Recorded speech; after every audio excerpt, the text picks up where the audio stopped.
feel sticky, Hannah muttered, sotto voce.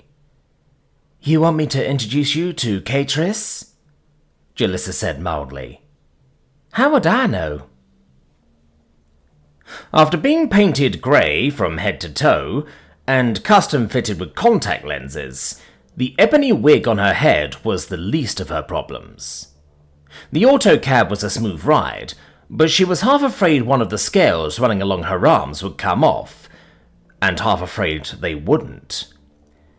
Tell me who Catrice is, and I'll tell you if it matters.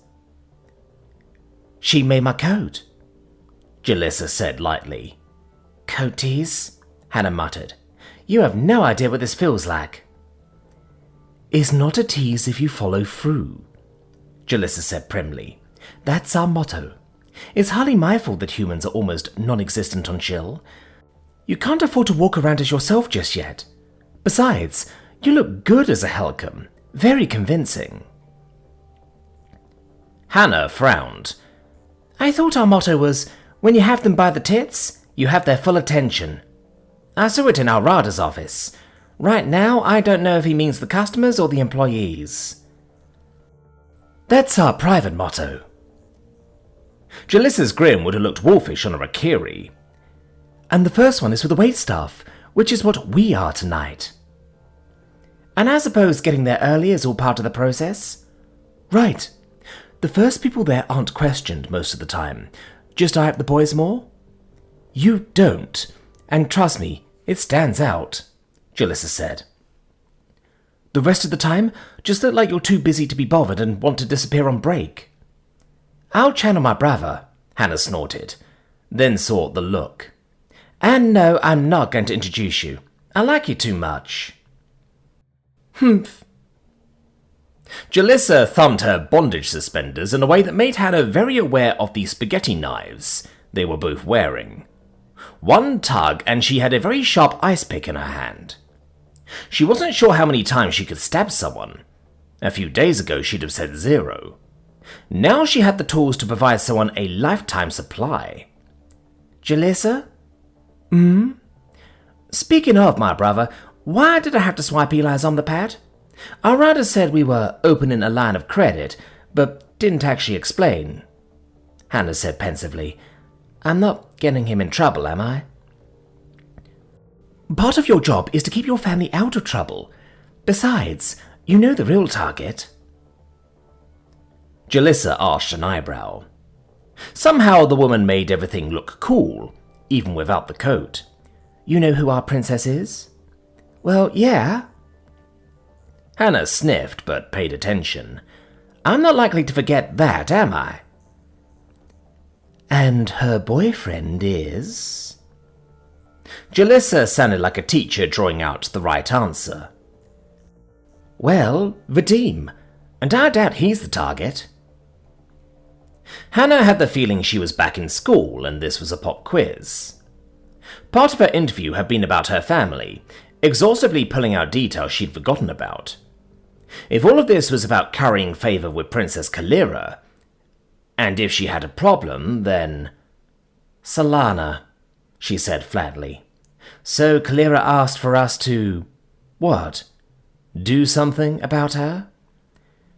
As far as I know, Kalira has no idea, but the title is a service, and occasionally we make certain people's lives easier. Jalissa must have caught her dubious expression. Yes, sometimes like that, but other times we just smooth the bumps out of life. You've met past. Well, Zinchiki mentioned to him that she needed a hand helping out Kalira. Naturally, we want to cultivate her good graces. Just in case. In case of what? Whatever. Our patrons are in this for the long game. Hannah turned that over in her first and second thoughts, when her third thoughts raised an ugly question. Everything in her gut told her the answer was no, but still. Jalissa, tell me, straight up, that I wasn't hired because I'm near Kalira. Psst. Between past girlfriend and the other things our Rada's exploring, we have close eyes on her. Jalissa huffed once, but her expression softened in a way that Hannah found reassuring. No one in our business is exactly who she or he appears, but a human woman with brains, people sense, and some connections. The question isn't that we offered you a job, but how we beat the rush. The knot of tension wasn't gone. Not with that kind of disclaimer, but her instincts told her Jalissa was on the up and up. Whatever she'd gotten into, the tide pool wanted her for her. Okay, so Solana's made herself a thorn in Kalira's butt, and we're going to build some goodwill by pulling it out before she has time to say ouch. Why do we need Eli's Omnipad, and how is that keeping my family safe? Well, for the first part, you mentioned that your brother is closest to Solana. Jalissa cocked her head to one side. I presume that goes both ways? Hannah managed not to roll her eyes. Yes, not that I think either of them would ever admit it. And for the second part? Princess Kalira visually declared herself for the Marines at the Dawn Arc. Jalissa started ticking points off her fingers. She has an entire garrison of Desek commandos, an attendant from the interior, a personal attendant in the palace, and access to the Golden Glaives. Her mother's best friend runs half the underworld. Last, but not to be overlooked, she's made close friends with a dozen young nobles from some very important families. And a Pezrin. Hannah, if word got out about Solana Dasari, it would be a stampede to see who rips her apart first. Ah. Hannah's first thought was for the sheer weight of all that influence, acting on its own, while her second was that even though Solana was family, she was also insignificant in the scheme of things. Her third thoughts wondered if they'd even find a body.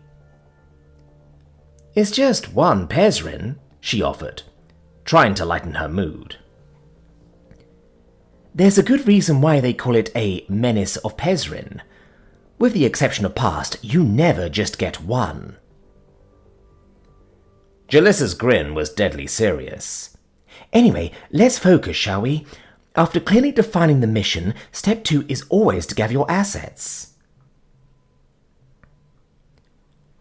As Obsidian Syndrome, she could afford to be calm, cool, and collected. Inside her game pod, she could work the problem, visualize the battle space, and do what was needed. She'd always been good. Restarting her account had cleared her stats of the losses she'd taken during her learning curve days. But ever since the professor's war sim, she'd been considering some unconventional tactics. Still, there was a time to pull weird stunts, and usually that time was never. You fought to win, running the battles by the numbers, especially in a tournament, and this was the tournament. Alright, hiding in a star had been dredging one up from the bottom, but in fairness she'd had the initiative. It would have been impolite not to use it. Outside the game pod, you just blended in with the team. Not everyone wanted to give up their personal ID and just live through their handle. About a quarter of her team used voice sims to mask their identities, and she hadn't heard the boy on her team at all. Either he didn't speak in chat, or he was using one too. Let's see tried not to look him over. It wasn't cool to mac on boy players, though she did catch herself looking once or twice. It wasn't professional, and she still had responsibilities. Though, boy gamers were kind of hot.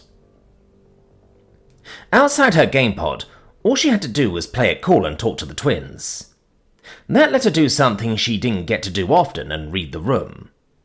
You heard people speak over team chat, but that wasn't the same as getting a feeling for the people. Right now, even the Marine team seemed pumped about their win in round 1. Even better, one of the Rakiri girls had taken second place in the video controller death duel by beating a Shovanti girl senseless. Even using boffer consoles, that throat punch was going to leave a bruise. It was a shame. She wanted to join in the fun, but she couldn't give herself the satisfaction. Not after watching Crash Impact. Listening to the wicked bitch taunt the other team over open comms while her Marines finished off the survivors? She had made the battle linger just to show off, rubbing in her victory out of pure spite. Some people never changed. But that was a later problem. Right now, she had to get her team through round 2 with a high enough score. There would be 3 winners, but only the top 2 would face off. The problem was tournament rules. She hadn't just won the first round, she'd mauled the other team. Her fleet was essentially pristine, and given that the other 5 teams weren't, the judges had announced her team would have a handicap going into round 2. Like the rest of her team, she'd been waiting around in their designated hall as the first match was wrapping up, and their scenario flashed up on her HUD.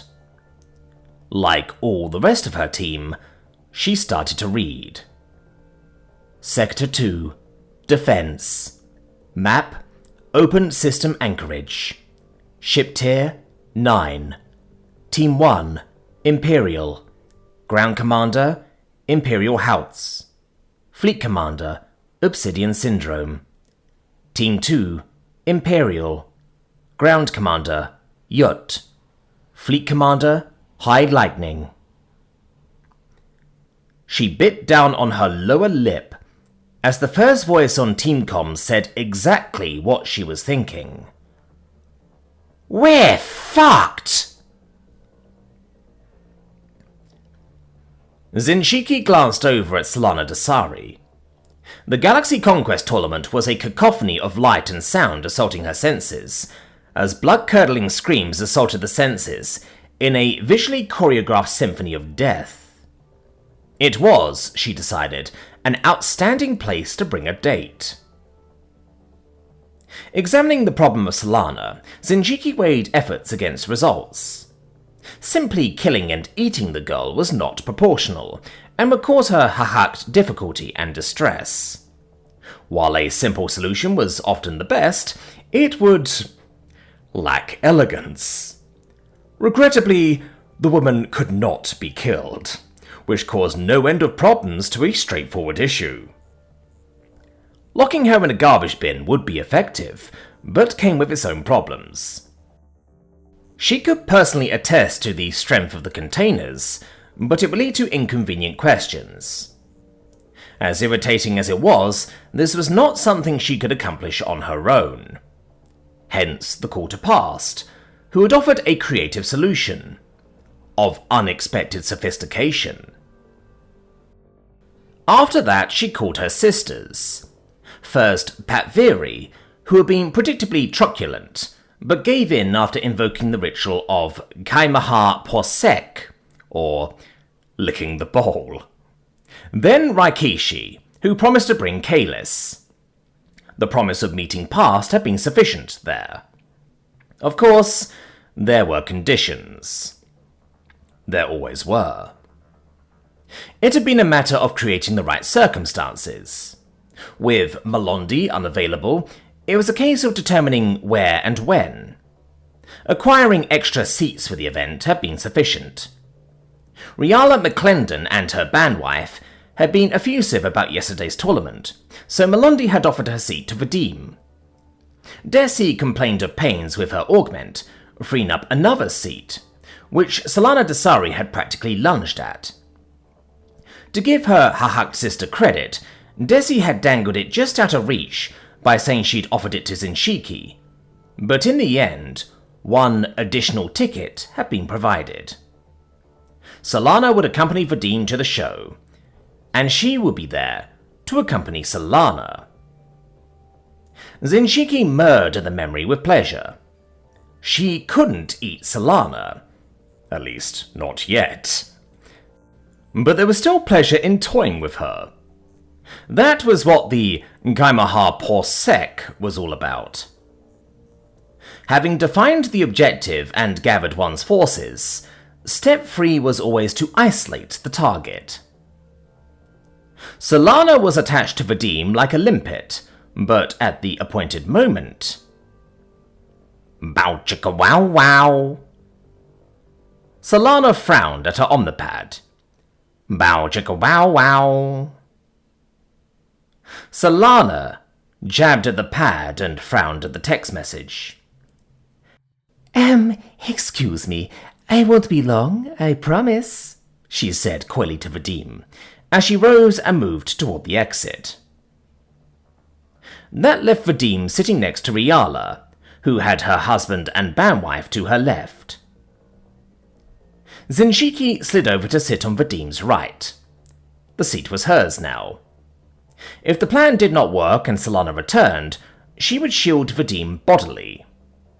For now, she looked up to watch, just as a defending Marine had her arm ripped off. Simulated blood spattered the wall as her attacker picked up the limb and started using it to club its former owner.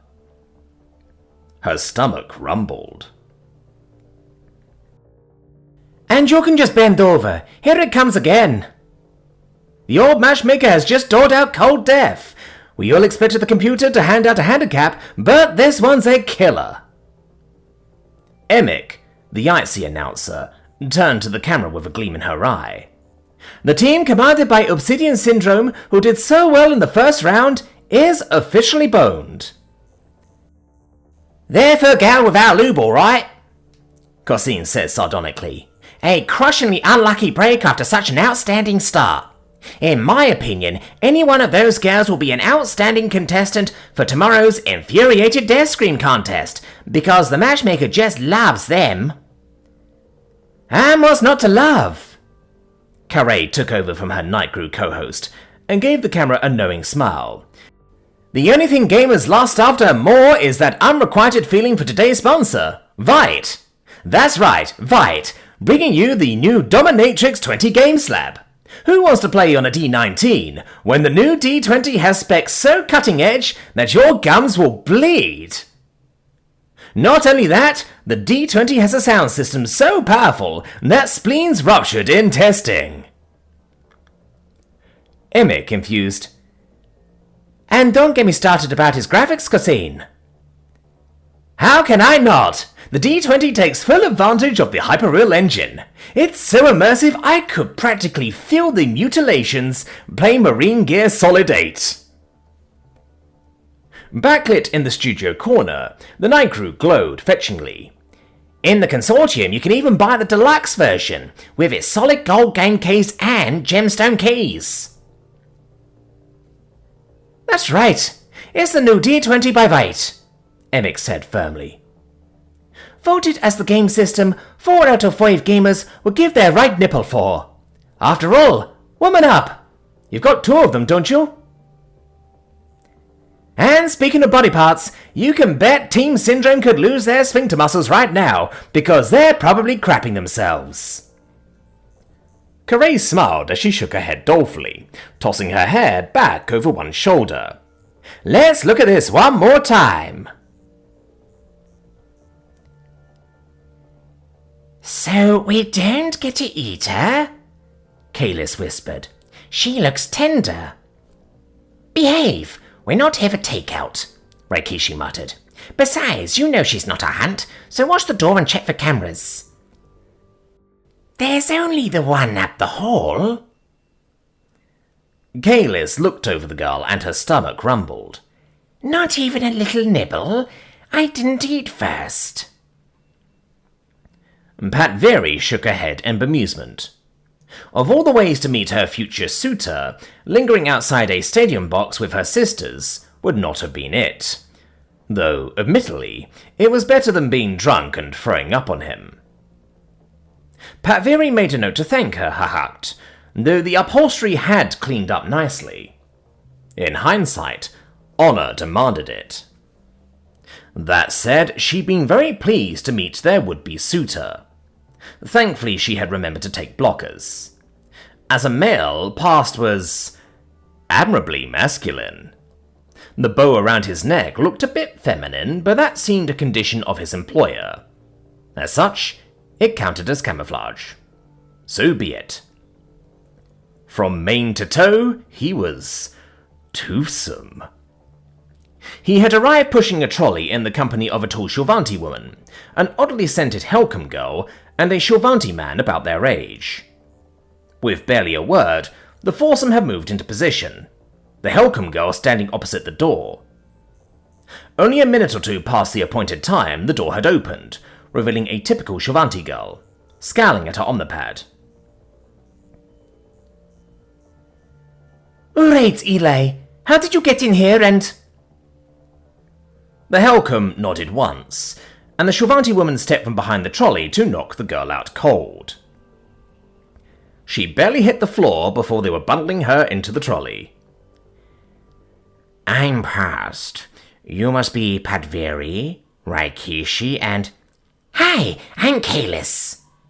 Kalis bounced excitedly. This is so great. I've so been looking forward to meeting you. I hope you don't mind that we can't eat her. Hi. He gulped briefly before slapping a medipatch on their target's arm. Right, she won't wake up now. 2 of you take point and 1 bring up the rear. We don't have far to go. Padveri gestured, and her younger sisters took off up the hall to take point. She moved back as Past and the trio with him moved up the hall, pushing the laden cart. It gave her a great view of his thorps. Assertive, ripped, and well-equipped. Maybe Zenshiki hadn't chosen so badly after all. Letzi looked over the scenario. Down to 3 sectors, her battle in Sector 2 put her fully on defense this time. Defensive battles were fine as far as it went, but the handicap... Her fleet was deployed to a system designated G043-01GP.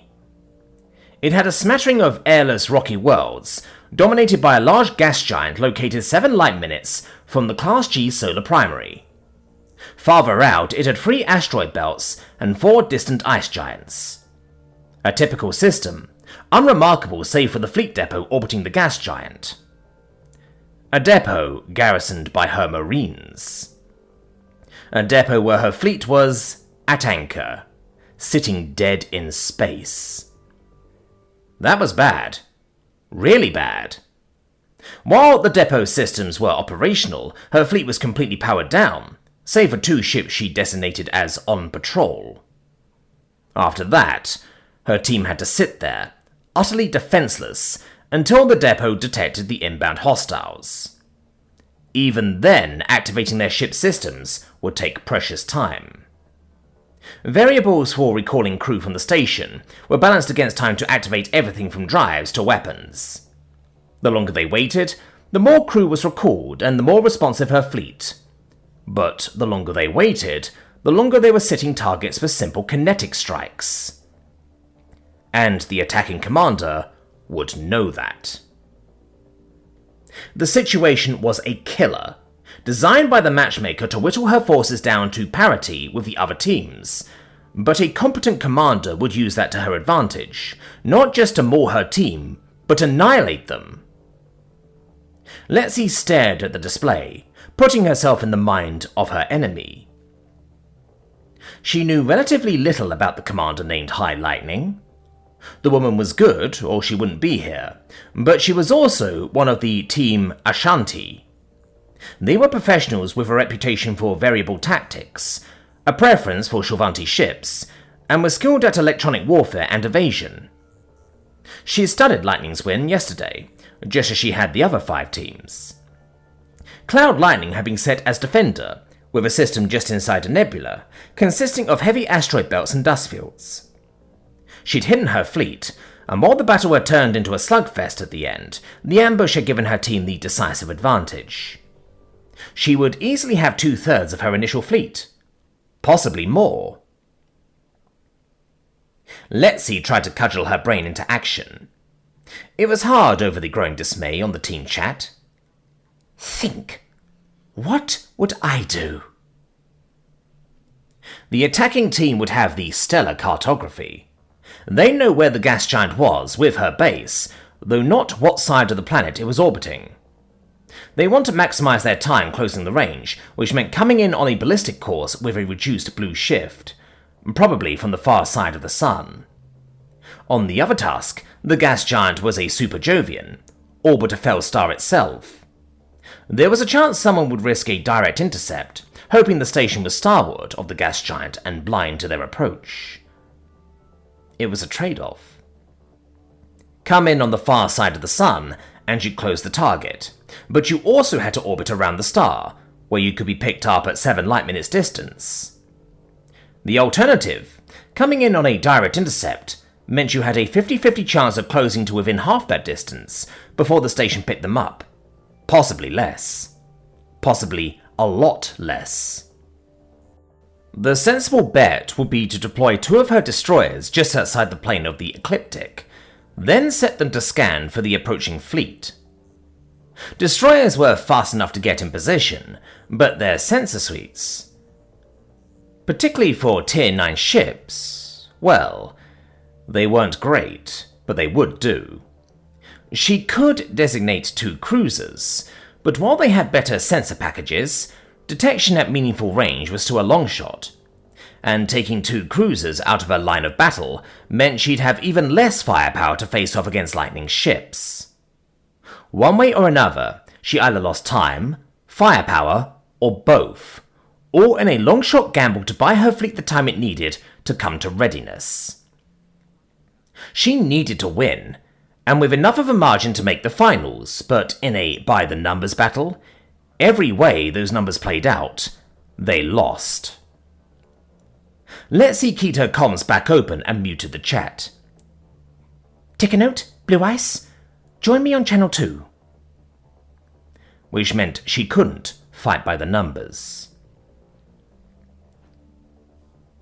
Hannah didn't say a word as they pushed the cart up the hall.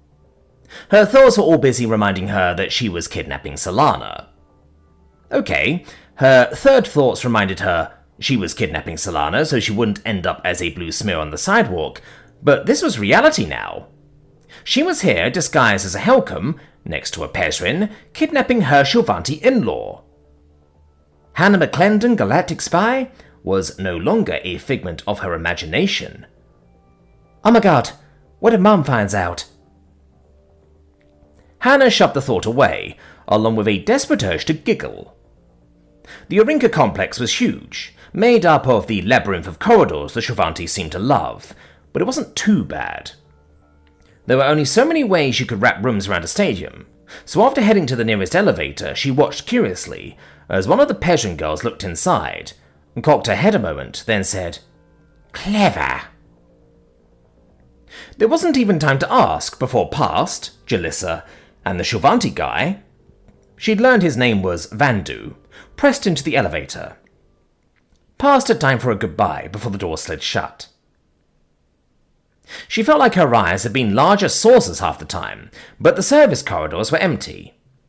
Busy as the stadium was, everyone was crowded into the halls, watching the game. Now, here she was. I'm kidnapping Solana Dasari for a cartel of spies. My cartel of spies, insisted her second thoughts. I'm part of a cartel of spies. Me.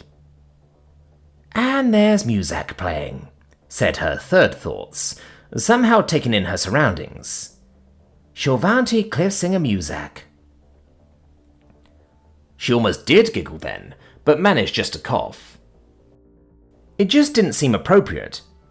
Instead, she flailed around for a change of subject. Anything.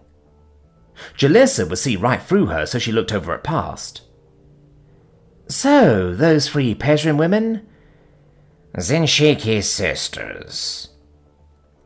Past bounded up and down on the balls of his feet nonchalantly. They're your... Past nodded once. Suitors. Yes. It was a conversational dead end. They seem nice. They just helped you kidnap Solana, and all I can say is they seem nice? Hannah's second thought screamed. What are you thinking? I don't know, shrieked her first thoughts. Her third thoughts watched them rise, floor after floor, and prayed the elevator didn't stop. Just play it cool. Look at Jalissa. Be professional. It's all good. Just then, A muffled snore issued from inside the trolley. You're taking me out of the fight?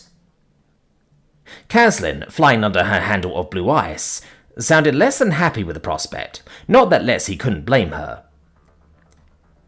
I only have 2 ships I can designate on patrol. That's you and Tickanote, she said firmly.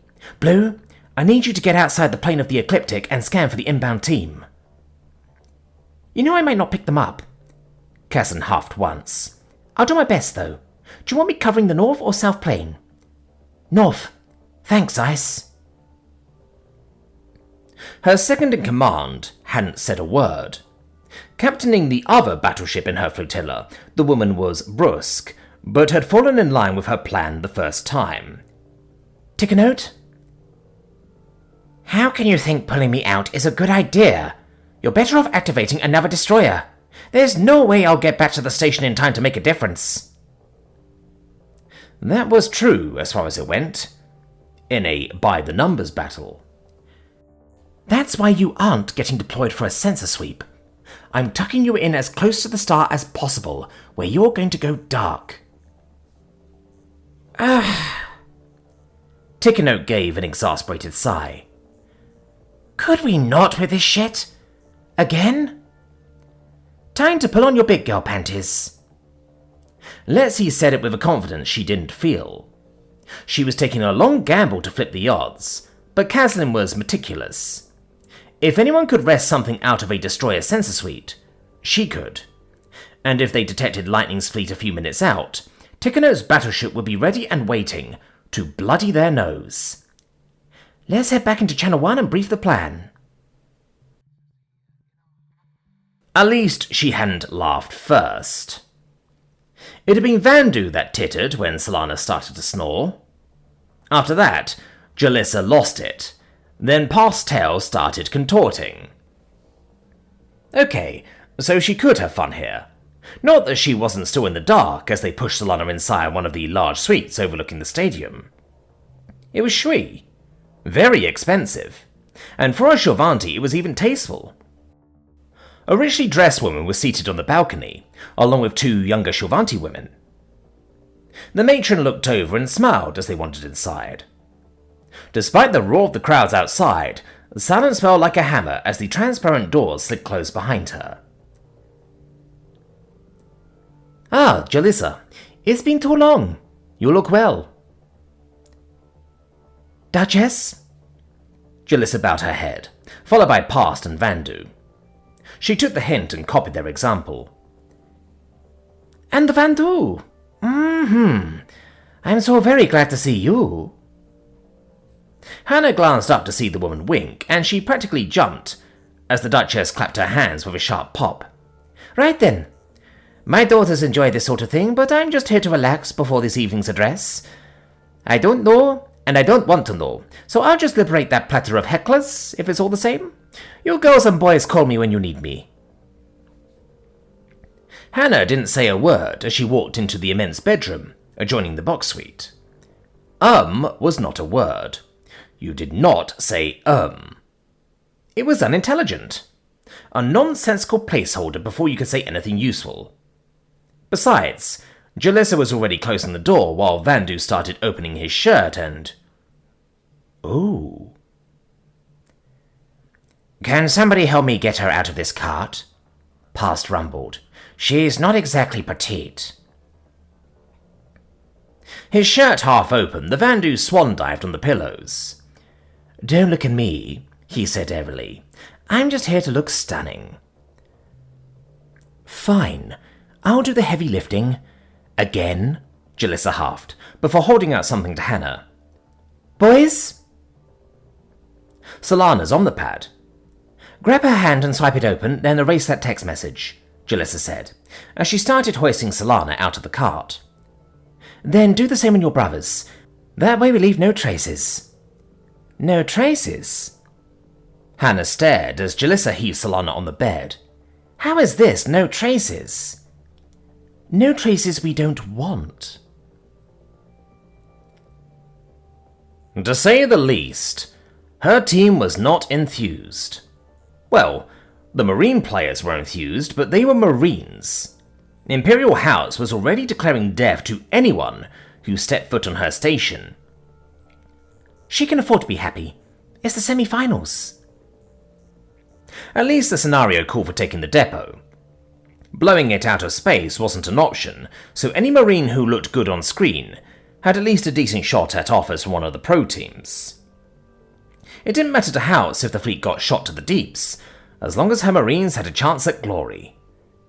It wouldn't be a win for her and her Marines, but it wouldn't be an utter loss either. She and her girls only had to defend the station to the last, and do it with style. It was her job as fleet commander to make sure that the enemy drop pods didn't make it to their destination.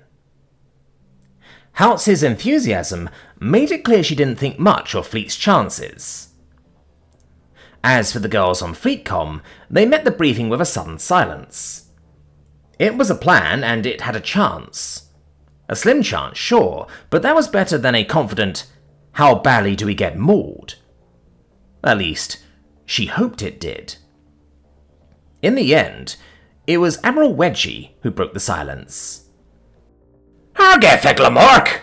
Walk Torvar Heta Morak, Heta Kef Buttocks! Why? Why wouldn't everyone just use a translator? It's all good, Commander. Wardrobe 99 spoke up. She said, it's all good. You want us the first one and we'll kick some ass. It was still hard not to blush, but covered in grey makeup? Who would know? Remember the mission. Jalissa gave her a long look. Making someone disappear for a few hours is easy, but making them not talk about it afterward? That's hard. I hate to tell you, after all this effort, Hannah sighed, but nude pictures of Solani Dasari aren't exactly a novelty where I come from. Maybe, but I make this look good. Okay, that made her blush. Vandu had straddled and artfully posed Solana like a gymnast. It wasn't just that his shirt was open. You could tell his shirt was open, even if she couldn't see anything. She would have sworn that wouldn't look kinky. She was a human, but even working with the limp weight of an unconscious Solana, Vandu made kinky look easy. Right, I've got the lights. Jalissa arched an eyebrow and passed over an omnipad. Let's see if you've got an eye for the camera.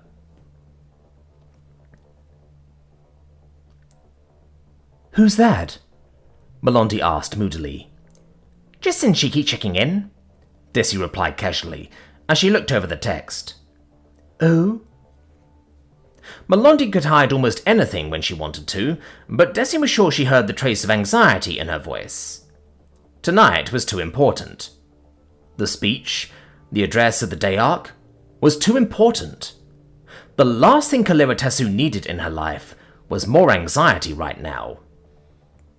There was still an hour or two left before they needed to head to Orinka, and Desi found it difficult to believe she was sitting here and doing this.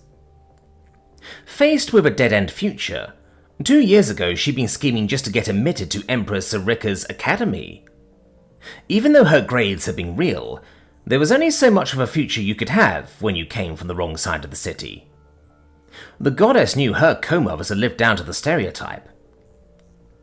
Now here she was, advisor and confidant to an imperial princess. Her friend. Her friend, a noble who really did have a decent heart. Her friend who felt like the sister she never had, and who was crazy about a boy who was crazy about her too. Alright, Zinshiki offered to take on the job, but in a contest between Melondi Sandoka and Solana Dasari, Solana could suck it. When Zinshiki asked for a favour to that end, of course she said yes. Unfortunately, Zinshiki had a way of asking for favours that seemed like she was doing one for you. Desi had to practically open a vein just to get her Hahak sister's promise not to eat, chew, break, mutilate, masticate, gnaw, munch or otherwise snack on Solana. It felt like a perverse deal with a hungry deepminder, but apparently that's what sisters were for. K. Having a wonderful time. Desi looked at the innocuous message. Zinchiki having a wonderful time had a sickeningly broad range of possibilities, but if something had gone wrong, she would have said so. At least nothing was on fire. Probably. Well, you know Zinchiki. That isn't nearly as comforting as I think you want it to seem, Melondi asked warily. Should I start worrying now? Relax. Desi grinned playfully. It's not like she can steal Solana. Where would she find a buyer? Mel grumbled, making a face. Trust me, I made her promise not to take any organs. Desi put her omnipad away. I'm sure Solana is just occupied.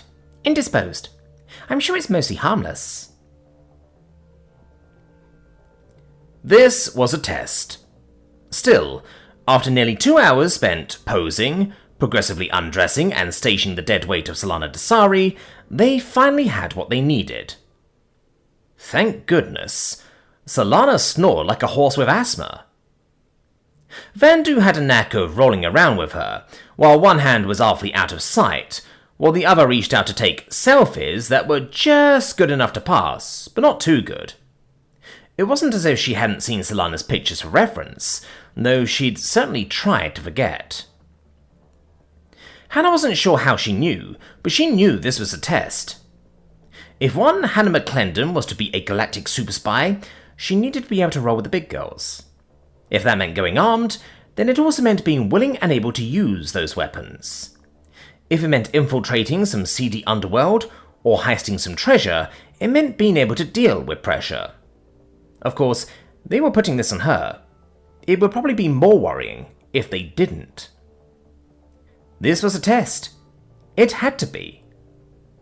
Her thoughts were fully agreed. They'd be stupid not to. Today, this meant taking naughty pictures of Solana Dasari, a girl who never hesitated to send them to Eli. She knew it too. Eli was a lot of things, but no one would ever accuse him of being discreet. He might look clueless and act clueless, but you couldn't let that fool you. He really was clueless. The same, "What? Me? I'm innocent" routine that Eli pulled was effective because somehow he really didn't understand half the shit he caused. That was mostly what had kept him from being jailed by the Interior. That, and Dad's connections. As far as his personal life, she smacked him on the head enough to keep Mum and Dad from finding out, but you couldn't possibly grow up under the same roof with Eli and not get the picture. And, there were pictures. A lot of pictures. That didn't make taking pictures of Solana less embarrassing, but as tests went, it could have been worse. Even Vandu pulling his clothes off didn't bother her. You didn't grow up with two boys and not see things by accident.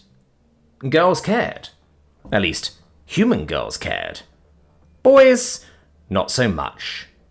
Eli, probably never. Okay, the picture with Vandu straddling her with her tongue lolling out had been uncomfortable. That was a lot of tongue. Still, the picture with her head against his chest looked like she was trying to get to the center of a Tootsie Pop. The picture with her hand posed like she was pulling her top up was almost degrading, though for the life of her she wasn't sure to whom. It was becoming clear that while Jalissa blushed and looked away, this wasn't Vandu's first rodeo. The picture with their tops off showed his artfully arched back as he rolled against her.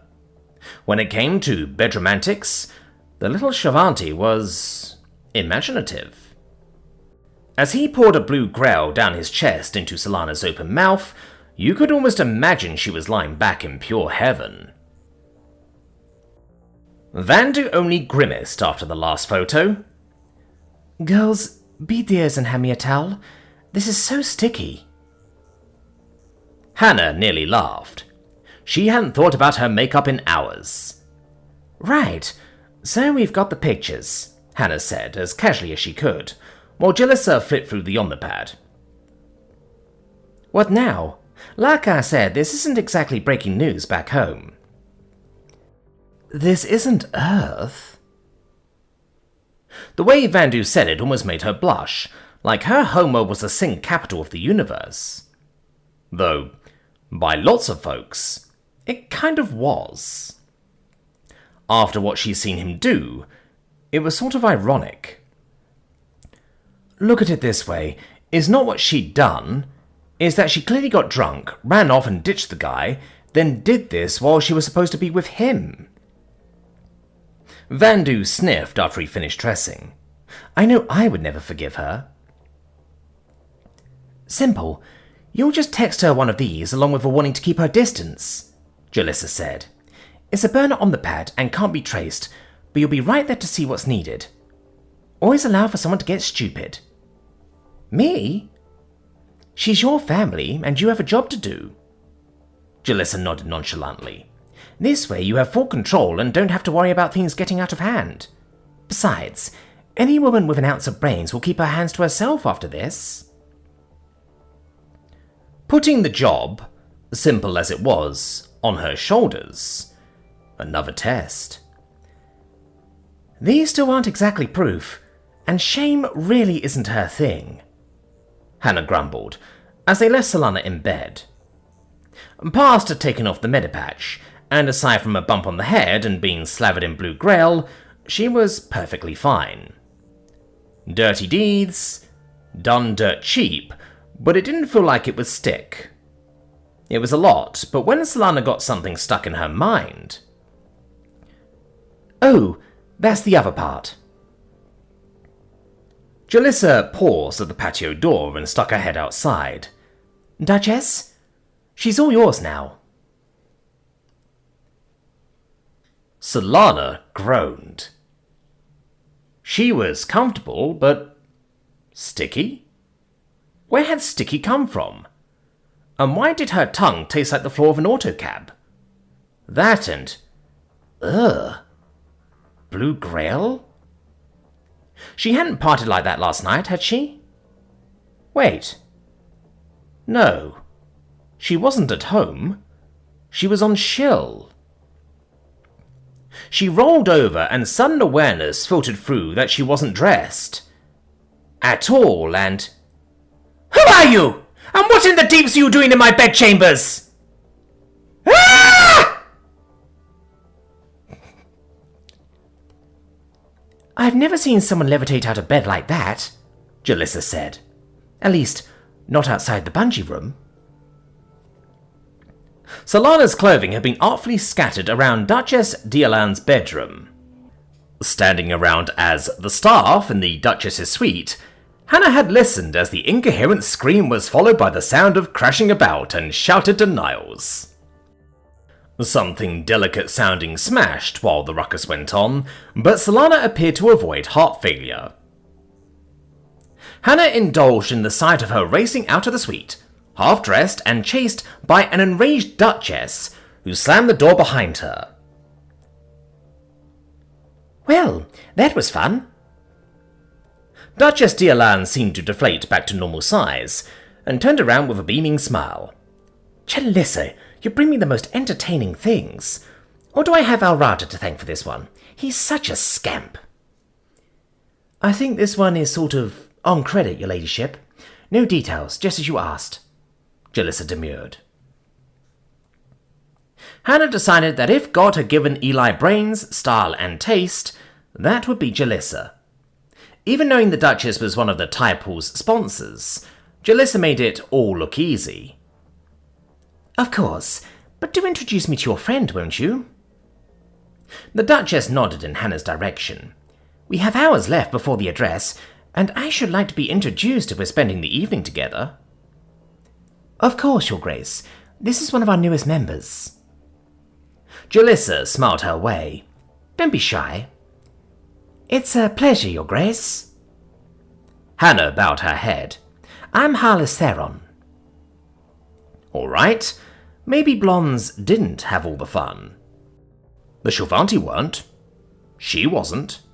And after spending a lifetime watching Eli and Solana get away with murder, was it unfair to enjoy just a little payback? McClendon. Hannah McClendon. Super spy.